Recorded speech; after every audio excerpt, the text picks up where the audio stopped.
देखिए, अगर अभी हीट वेव का स्थिति का बात करें तो टेम्परेचर्स नॉर्मल से सबसे ज़्यादा जो चल रहा है वो है बंगाल में, साउथ बंगाल यानी कि गैंजेटिक वेस्ट बंगाल में। यहाँ 44-45 के आसपास टेम्परेचर्स चल रहे हैं और काफ़ी दिन से चल रहा है, जिसके चलते हम लोग रेड अलर्ट जारी किए हैं। साथ ही साथ आप देखते हैं तो हमारा बिहार और वेस्ट ईस्टर्न उड़ीसा ये जगह में भी आपका रेड अलर्ट चल रहा है और ये चलेगा सारे रीजन में 3 दिन तक। झारखंड में अभी आज से हमारा अलर्ट थोड़ा कम कर दिया है, यानी कि येलो अलर्ट में ही चलेंगे, मगर बिहार और उड़ीसा और बंगाल 3 दिन, और उड़ीसा बंगाल स्पेशली आपका गैंजेटिक वेस्ट बंगाल 29, 30, 1, 2 तक आपका सीवियर हीट वेव के वार्निंग रहेगा। अगर हम पेनिनसुलर इंडिया के ऊपर आते हैं तो हमारा कोस्टल आंध्र प्रदेश, आपका रायलसीमा, तेलंगाना, इंटीरियर कर्नाटका, इन सभी राज्यों में अभी 1 से 5 दिन तक हमारा हीट वेव का स्थिति जारी रहेगा।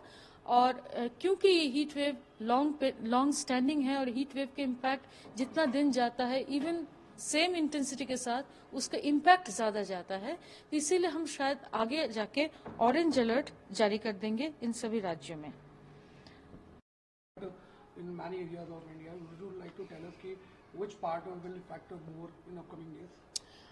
If you look at the heat wave, main region affected by heat waves, it is East India, with slightly less intensity over peninsular India.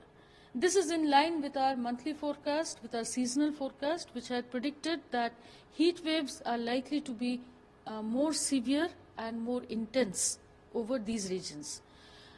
In the current scenario, the heat wave related red alert has been given for 4 days over Gangetic West Bengal, for 3 days, that means up to 1st for Odisha, and for 3 days, that means up to 1st, 29th, 30th and 1st for Bihar. For Jharkhand, slightly less, orange or yellow alert.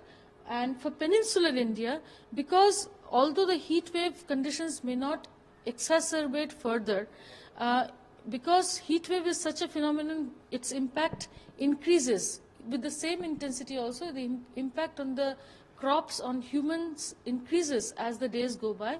In that context, we are increasing the warning level to orange for Telangana, for interior Karnataka, and for Rayalaseema and coastal Andhra Pradesh during the next 4 to 5 days.